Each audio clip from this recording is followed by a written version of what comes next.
我的手就是这样，嘿。nó lên bùa lắm nhỉ.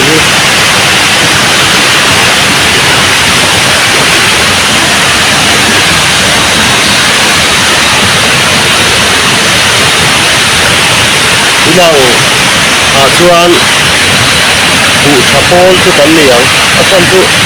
an sai an khoi ve na kal chu kan ni hian an sai bawk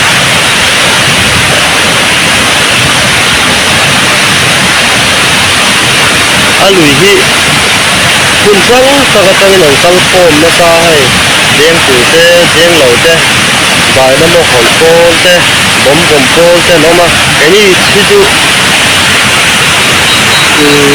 le den zelani kan ken ti ya kan ti so zela Mizo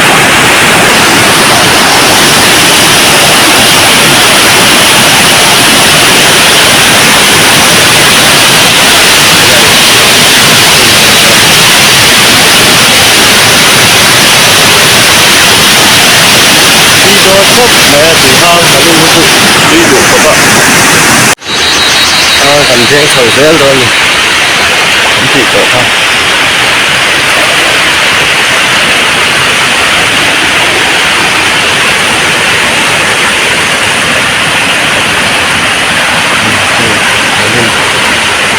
malin aku katua mai hai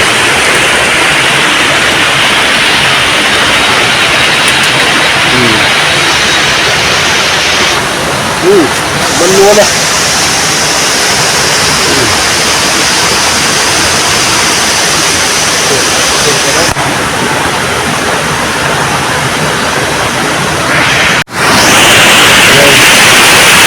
nguyên lai gì nên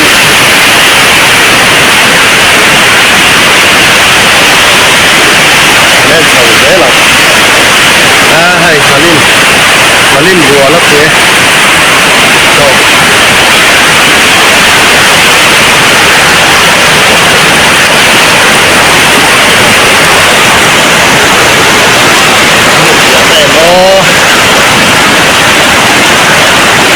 dùng phật phật ngay tùy hi liêu tầm như thế này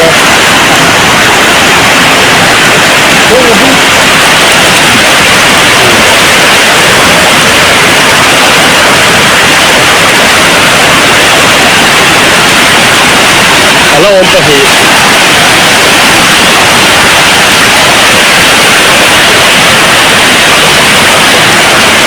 hey tùy hi cảm ơn còn thiếu dễ lắm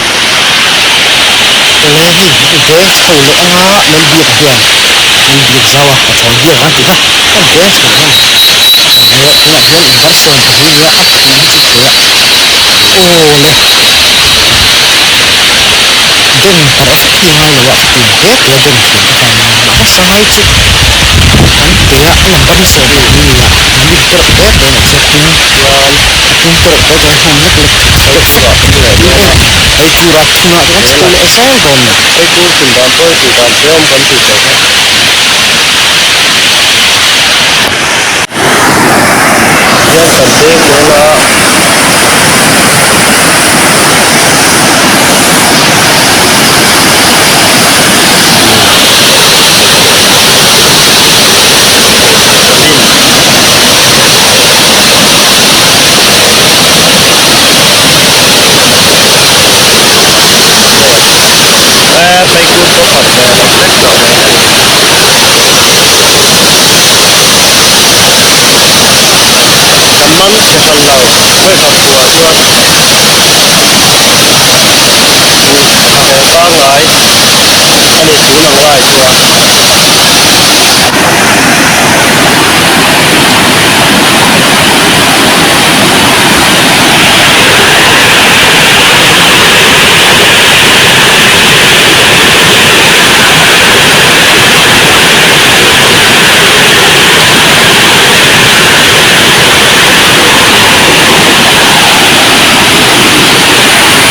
ấy chú nằm lại chuột deng thế là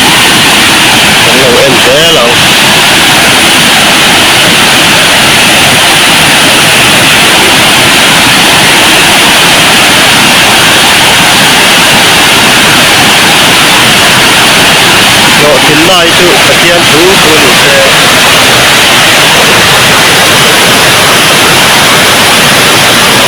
lap ta te ya te ni ba nhớ lời chuông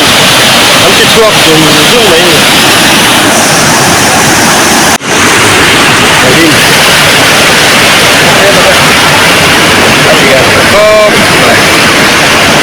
có đi khắp không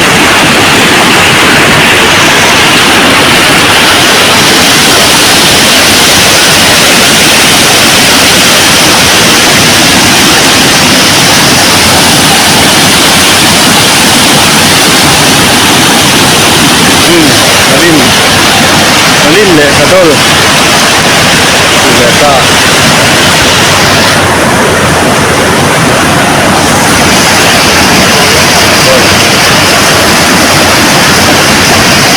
Gata Alian kakap main kadol atuan deng le koma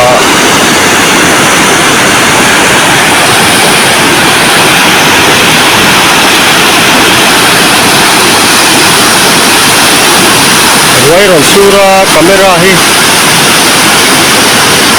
dongin na lak thai lawa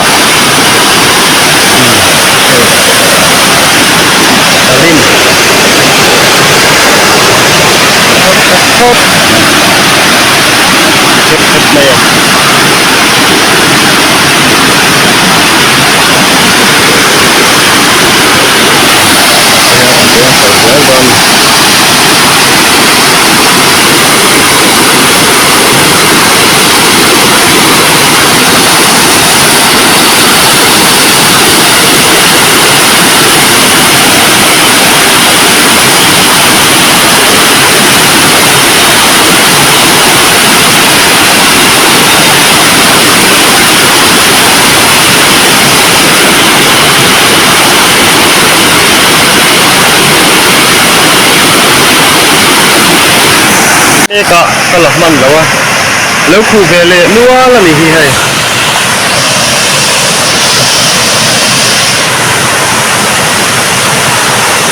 heng lai thau hi nal anal lu ka duain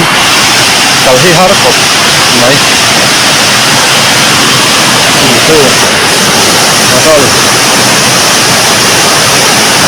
ba suang mai nu nom kaman ni ang ngapin ang ngap sa ilo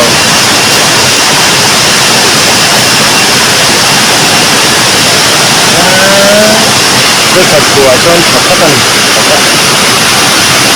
benar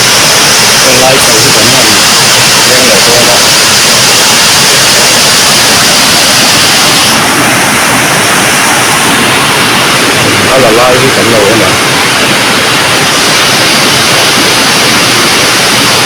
langsung kotar karte ngai kon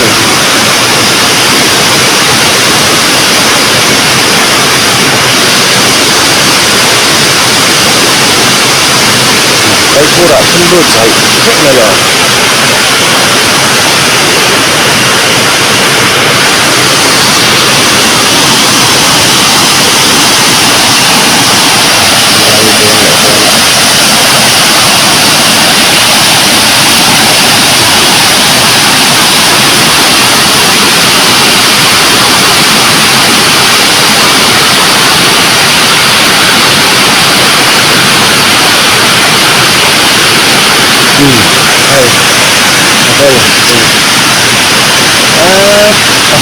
đây là chỉ nó là mà liên chú tình cô mà ní hay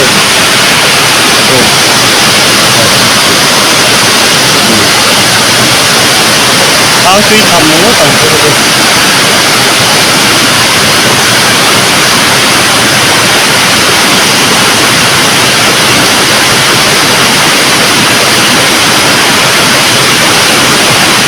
tầm món sẽ phần lớn với tập cái nào ạ chuan một tóc là một tóc ngon còn đen phải thế là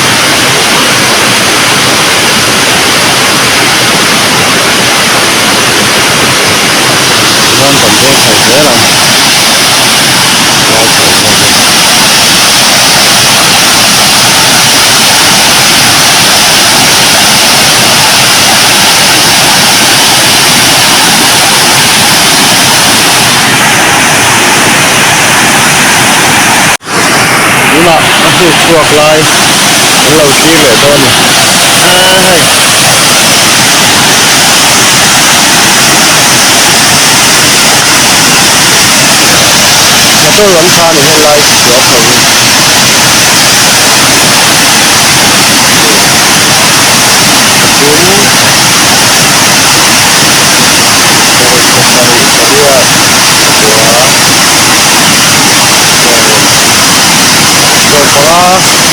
đây là một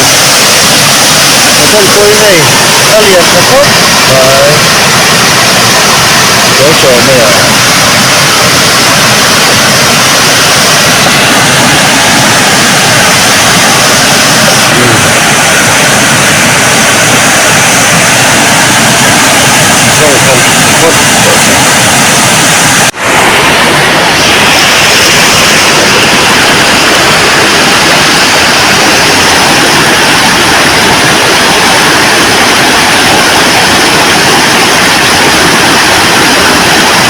quay này ta liền thật tốt có chỗ này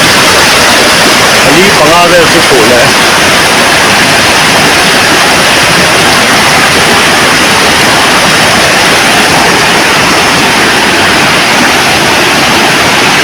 lai chầu cái thần dân chầu dễ mà tụi anh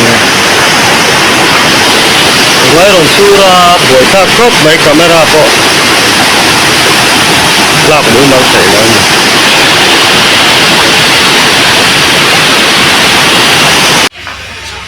hey cái thanh đâu chưa được hả với chuột thanh mà tỷ lệ tắc tắc à tỷ lệ cho tỷ lệ tắc tắc này nguyên lạc lóc là thiệt cần tụi này hạ khóc này cái nào kia à khởi nào đấy có con rau chuột lên thế hey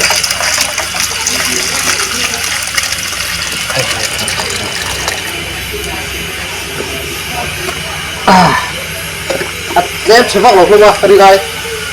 cứ đổ lại chuột thì cái hình gì cái sao sao phải tao em nè cái gì anh cái chỗ nó phun phá nó hiện nguyên hồn đòn nó sao vậy thế tại hiện với chỗ cái thịt lang đâu khóc này sao chỗ tùy có khối bún nó sao vậy cái thịt lang bụng đèn cái lẻng đen này cái sào bụng à giống hình mà là gì cái đạn cắn chế lai về cái lồng đá đấy